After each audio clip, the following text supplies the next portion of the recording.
بسم اللہ الرحمن الرحیم۔ السلام علیکم۔ مصر میں موجود ایک بہت ہی خوبصورت مسجد، جس کے اندر لوگ دور دراز سے بھی نماز پڑھنے کے لیے آیا کرتے تھے، لیکن کچھ روز سے اس مسجد کے اندر بہت ہی انوکھی چیزیں ہو رہی تھی، جس کی وجہ سے مسجد میں لوگوں کی تعداد کم ہوتی جا رہی تھی، صفیں کم ہو رہی تھی، اور یہ چیز بہت بری ثابت ہو رہی تھی۔ سلطان اپنے شہر میں موجود تھے، تب ایک آدمی دربار میں داخل ہوا اور سلطان کے سپاہی سے گزارش کرنے لگا، بھائی صاحب، میں بڑی دور سے آیا ہوں اور سلطان معظم سے ملنے کا خواہش مند ہوں۔ اگر آپ کی عنایت ہو تو میری ملاقات کچھ پل کے لیے کروا دیجیے، میں آپ کا ہمیشہ شکر گزار رہوں گا۔ اس سپاہی نے جب یہ سنا تو کہنے لگا کہ ملاقات کروانے میں مجھے کوئی حرج نہیں ہے، لیکن یہ وقت سلطان معظم کے آرام کا ہوتا ہے، اس پر وہ کسی سے ملاقات نہیں کرتے، بلکہ اپنے مخصوص کمرے میں تھوڑی دیر آرام کرتے ہیں۔ اگر آپ کو سلطان سے ملاقات کرنی ہے تو اگلے روز صبح کے وقت دربار لگایا جاتا ہے، آپ اس وقت سلطان سے ملاقات کرنے کے لیے آ سکتے ہیں۔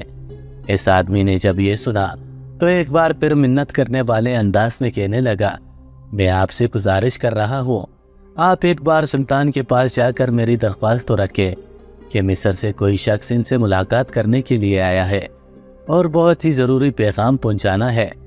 قاضی صاحب بھی سلطان معظم سے ملاقات کرنا چاہتے تھے، لیکن مسئلے کی وجہ سے وہ یہاں آنے کا وقت نہیں نکال پا رہے۔ آپ سے گزارش ہے کہ آپ ایک بار اندر جا کر میری اطلاع سلطان تک پہنچائیں۔ مجھے معلوم ہے وہ ایسے بادشاہ نہیں جو اپنے آرام کو ترک نہ کرے، میں جانتا ہوں وہ عظیم بادشاہ ہیں، وہ لوگوں کے مسائل کو اول ترجیح دیتے ہیں، مجھے ان پر یقین ہے، آپ ایک بار اندر جا کر ان کو بتائے تو صحیح۔ سپاہی نے یہ سنا تو بات کو گھمانے کی کوشش کرنے لگا، کیونکہ وہ خود بھی جانتا تھا سلطان صبح سے لے کر شام تک اور رات میں بھی اپنی رعایا کے لیے خدمت انجام دے رہے ہوتے ہیں۔ ایک یہی وقت تو ہوتا تھا ان کے پاس جس میں وہ تھوڑی دیر آرام کرتے تھے، اگر وہ اس پہر بھی ان کو بے آرام کرتا تو یہ بہت ہی غلط بات ہوتی، لیکن اس انسان کے بولنے کی وجہ سے اس نے جانے میں ہی عافیت جانی، اسے باہر ٹھہرنے کا حکم دیا اور خود محل میں داخل ہو کر سلطان کے مخصوص کمرے کی طرف چل پڑا۔ وہاں پر ان کی حفاظت کے لیے 2 سپاہی مامور تھے، دونوں نے دیکھ کر اس سپاہی کو سلام کیا، جس کا جواب باہر سے آنے والی سپاہی نے جھک کر دیا تھا۔ ایک سپاہی آنے کی وجہ پوچھنے لگا تو اس نے تمام تر روادات اس سپاہی کے سامنے رکھ دی، جبکہ وہ آدمی فوراً ہی ہلکی دستک دے کر اندر چلا گیا تھا۔ چند پل بعد وہ سپاہی باہر آیا اور کہنے لگا کہ اس آدمی کو سلطان محترم مخصوص کمرے کے اندر طلب کر رہے ہیں، آپ اس کو یہاں بھیج دیں۔ اس سپاہی نے سر کو ہلکی جنبش دی اور سینے پر ہاتھ رکھ کر جھک گیا اور وہاں سے چل پڑا۔ باہر ہی وہ آدمی پریشانی کی حالت میں ٹہل رہا تھا، وہ سپاہی کو دیکھتے ہی اپنی جگہ پر رک گیا تھا۔ سپاہی اتنا تو سمجھ چکا تھا کہ یہ آدمی جو بھی ہے بہت بڑی خبر لے کر آیا ہے اور وہ خود بھی اس خبر کو لے کر پریشان ہے، جبھی وہ سلطان تک یہ خبر ہر حال میں پہنچانا چاہتا ہے، اسی لیے وہ بھی اپنے دل کو مار کر اندر چلا گیا تھا۔ اس وزیر نے اس آدمی کو راستہ سمجھایا اور سلطان کے مخصوص کمرے کے اندر بھیج دیا۔ تھوڑی دیر بعد ہی وہ آدمی راستے کو تلاش کرتے کرتے سلطان کے مخصوص کمرے کے پاس پہنچ گیا تھا، جہاں پر وہی دونوں سپاہی سلطان کی حفاظت کے لیے مامور تھے۔ ان دونوں نے اس آدمی کو آتا دیکھا، سلام کیا اور اس کے لیے سلطان کی کمرے کا دروازہ کھول دیا۔ ایک پل کو وہ آدمی سہم سا گیا تھا، ایسا محسوس ہوتا تھا جیسے اس کی آنکھوں کے سامنے سے ایک سایہ سا گزرا۔ وہ ہمت کر کے سلطان کے کمرے میں داخل ہوا۔ سلطان سامنے ہی اپنی نشست پر براجمان تھے، اس کو دیکھ کر وہ سیدھا ہو کر بیٹھ گئے۔ وہ آدمی جیسے ہی داخل ہوا، اس نے سلطان کا ہاتھ عقیدت سے چوم کر اپنی آنکھوں سے لگایا اور ان کو سلام پیش کرنے لگا۔ سلطان نے سر کو ہلکی جنبش دی اور اس کا سلام احترام سے دیکھ کر اس آدمی کو بغور دیکھنے لگے۔ وہ آدمی سلطان کی نشست کے بالکل عین سامنے کھڑا ہوا تھا اور سر جھکا ہوا تھا۔ سلطان نے اس آدمی کو دیکھا اور سوال کرنے لگے، بولو کیا بات ہے، کس لیے تم مجھ سے اتنی جلدی ملاقات کرنا چاہتے تھے؟ اس آدمی نے یہ سنا تو کہنے لگا، سلطان معظم، میں مصر سے آیا ہوں اور آپ کے لیے ایک بہت بری خبر لے کر آیا ہوں۔ آپ سے ملاقات قاضی صاحب بھی کرنا چاہ رہے ہیں، لیکن جو مسائل وہاں پر پیدا ہو چکے ہیں ان کو حل کرنے کی وجہ سے انہیں بالکل بھی وقت نہیں مل رہا، اسی لیے انہوں نے مجھے یہاں تک آپ کے پاس پیغام پہنچانے کے لیے بھیجا ہے۔ امید کرتا ہوں آپ میری باتوں پر یقین کریں گے۔ سلطان نے سر کو ہلکی جنبش دی اور کہنے لگے، قاضی صاحب سے ملاقات تو ہمیں بھی کرنی ہے، ان کی طرف سے کوئی پیغام نہیں آیا، ہم خود اس وجہ سے پریشان تھے۔ بھلا مصر میں ایسا کون سا دنگل مچ گیا ہے جس کی وجہ سے وہ اتنے زیادہ مصروف ہو چکے ہیں اور ضروری باتوں کے لیے انجان لوگوں کو بھیج رہے ہیں؟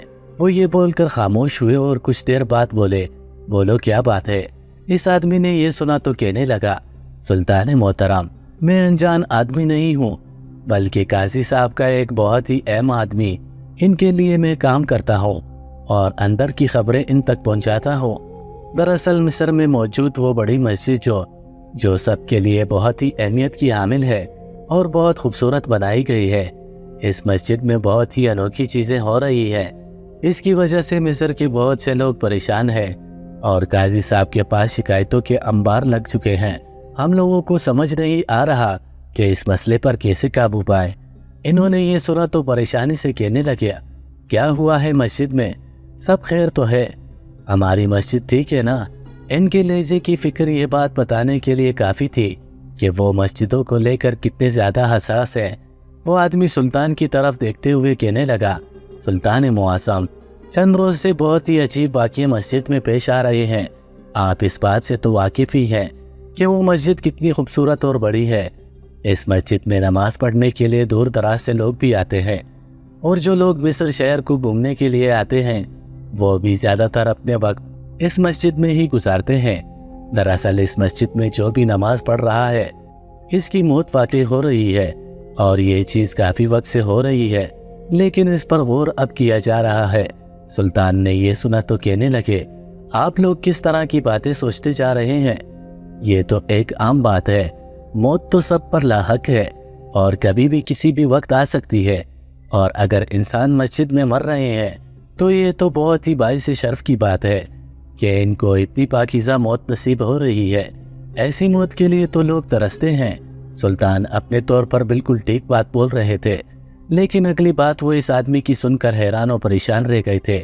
وہ آدمی کہنے لگا، سلطان معظم، میں آپ کی بات کی عزت کرتا ہوں، یہ بات حقیقت ہے، جو ابھی اس مسجد میں مر رہے ہیں وہ بہت خوش نصیب ہے، لیکن یہ بات بہت ہی عجیب ہے، جو شخص بھی اس مسجد میں سجدہ ریز ہوتا ہے لیکن اس کے بعد وہ اٹھتا ہی نہیں ہے۔ اتنے سارے لوگوں کی اموات ہو چکی ہے کہ اب اس مسجد کی طرف کوئی رخ ہی نہیں کر رہا۔ مسجد دھیرے دھیرے خالی ہوتی جا رہی ہے۔ اکا دکا لوگ جو بہت پرانے اس مسجد میں نماز پڑھ رہے تھے وہ صرف بچے ہوئے ہیں، اس کے علاوہ تو سب ہی مسجد میں مر گئے ہیں، جو ابھی نئے نئے آنا شروع ہوئے تھے یا پھر جن کو تھوڑا وقت ہوا تھا، ایسے کوئی بھی نہیں بچا۔ سلطان معظم، رعایا کے بہت سے لوگ اس چیز کو لے کر پریشان ہو رہے ہیں، بہت سے لوگوں نے اپنوں کو کھو دیا ہے اور کسی کو بھی یہ بات سمجھ ہی نہیں آ رہی کہ یہ کیا ہو رہا ہے۔ اللہ تعالیٰ کس چیز کا اشارہ دے رہے ہیں، ہمیں کچھ سمجھ نہیں آ رہا۔ قاضی صاحب نے مجھے یہ تاکید کر کے بھیجا ہے کہ میں آپ تک یہ پیغام پہنچا دوں اور آپ سے درخواست بھی کروں کہ یہ کیس آپ اپنے طور پر سلجھائیں، کیونکہ یہ ان کے بس کی بات نہیں ہے۔ انہوں نے اس کیس کو سلجھانے کے چکر میں بہت سے لوگوں کو موت کے گھاٹ اتروا دیا ہے۔ اب وہ مزید ایسا ہرگز نہیں چاہتے کہ ان کی رعایا کے لوگ بے وجہ ہی موت کے گھاٹ اتریں۔ اسی لیے میں آپ سے درخواست کرتا ہوں کہ آپ کچھ بھی کر کے اس مسجد کے مسئلے کو حل کریں، آپ کی بڑی مہربانی ہوگی۔ سلطان نے یہ سنا تو وہ کافی اضطرابی کیفیت کا شکار ہو گئے اور اس آدمی کو دلاسا دیتے ہوئے کہنے لگے، فی الحال تو تم مصر کی طرف روانہ ہو جاؤ اور قاضی تک یہ پیغام پہنچا دو کہ ہم جلد ہی مصر کا چکر لگا کر اس معاملے کی چھان بین کرتے ہیں۔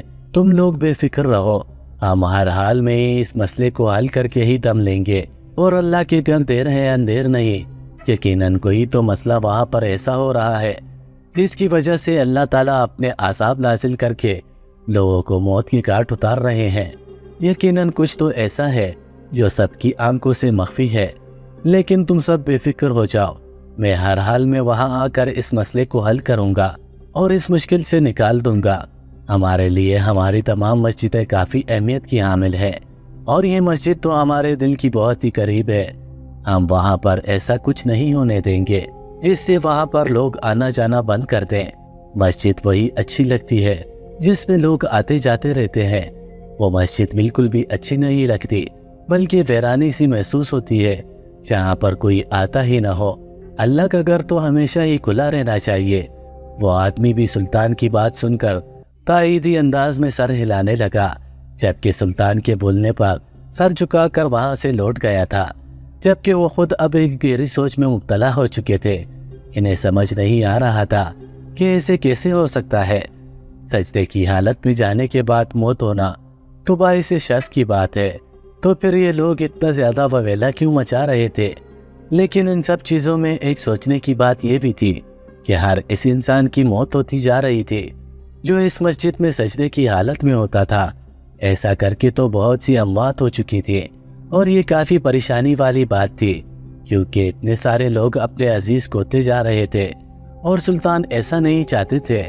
وہ بیٹھے بیٹھے ہی ایک بہترین منصوبہ تیار کر چکے تھے جس پر انہیں جلد ہی عمل درآمد کرنا تھا، لیکن اس سے پہلے وہ کسی کی نگاہوں میں نہیں آنا چاہتے تھے، کیونکہ اگر وہ براہ راست جا کر اس منصوبے پر کام کرتے تو جو شخص بھی یہ کام کر رہا تھا وہ کبھی بھی سلطان کے سامنے نہیں آتا، نہ ہی ان کو نقصان پہنچانے کی کوشش کرتا، کیونکہ وہ سلطنت کے بادشاہ تھے، اور کوئی بھی معمولی سا انسان اچانک سے ان کی ذات پر ہاتھ نہیں ڈال سکتا تھا۔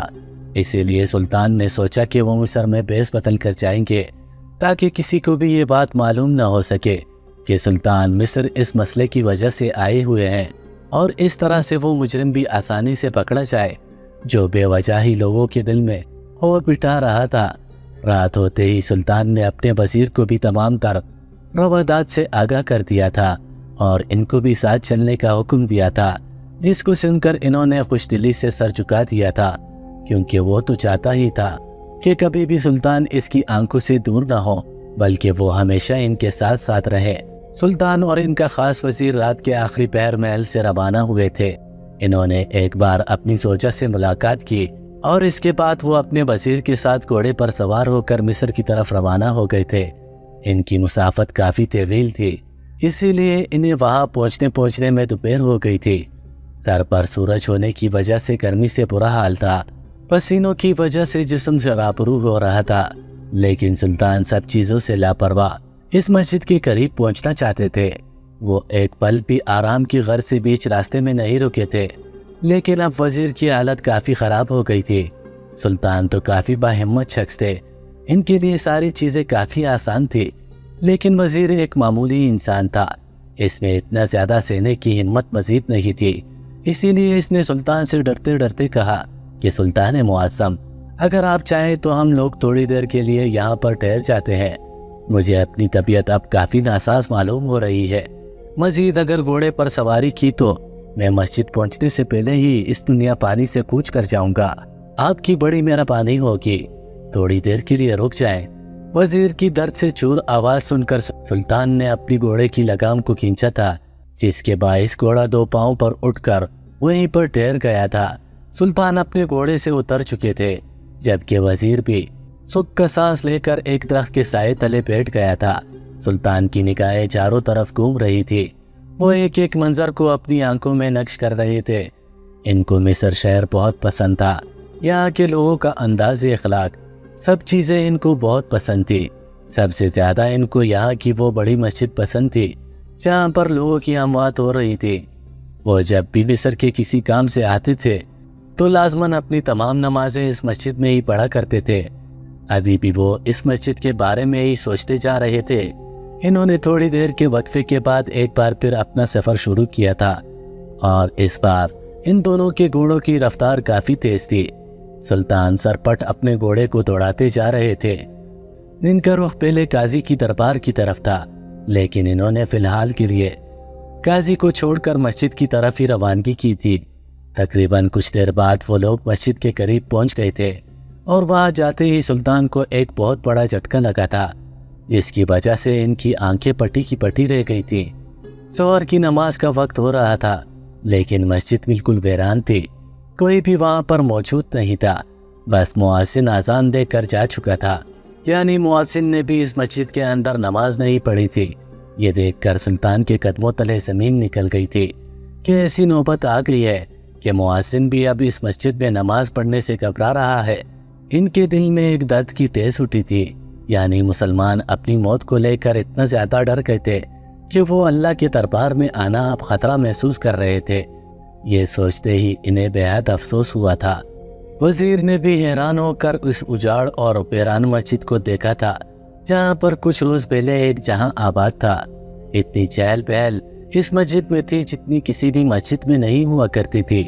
اس نے بھی دکھ کے ساتھ سلطان کو دیکھا اور افسوس بھرے لہجے میں کہنے لگا، سلطان معظم، بہت ہی افسوس کی بات ہے، ہماری دنیا کے لوگ بہت ہی عجیب ہے۔ جو شخص ہمیں اپنے پاس بلا رہا ہے اس کا در ہی چھوڑ دیا اور اپنی زندگیوں میں مگن ہو گئے۔ سلطان نے ضبط سے آنکھیں میچی تھی اور وزیر کے ہمراہ اس مسجد میں داخل ہوئے تھے۔ ان کے سوچنے کے بالکل ٹھیک مطابق مسجد میں ایک چڑیا کا بچہ بھی موجود نہیں تھا۔ ان دونوں نے پہلی صف کے اندر نماز ادا کی اور ساتھ خیریت سے واپس باہر آ گئے۔ ان کا رخ اب بصر کے بازار کی طرف تھا۔ وہ اب وہاں کے حالات جاننا چاہ رہے تھے کہ وہاں کے لوگ کیسی زندگی گزار رہے ہیں اور ان کا اس مسجد کو لے کر کیا رد عمل ہے۔ سلطان اور ان کے وزیر بالکل ایک عام مسافر کے لباس میں موجود تھے۔ ان کو دیکھ کر بالکل بھی یہ معلوم نہیں ہو رہا تھا کہ وہ دونوں ایک سلطنت کے بادشاہ اور وزیر ہیں۔ دونوں ایک ساتھ ہی بازار میں داخل ہوئے تھے۔ ہر طرف ہلچل مچی ہوئی تھی، تمام لوگ اپنی زندگی میں مگن تھے، کسی کو بھی کسی سے سروکار نہیں تھا۔ اس بازار کے اندر ہر جگہ ہی خوشیاں محسوس ہو رہی تھی، لیکن وہی اللہ تعالیٰ کے گھر یعنی مسجد کے اندر ایک فرد بھی موجود نہیں تھا۔ یہ منظر دیکھ کر سلطان کو بے حد افسوس ہوا تھا۔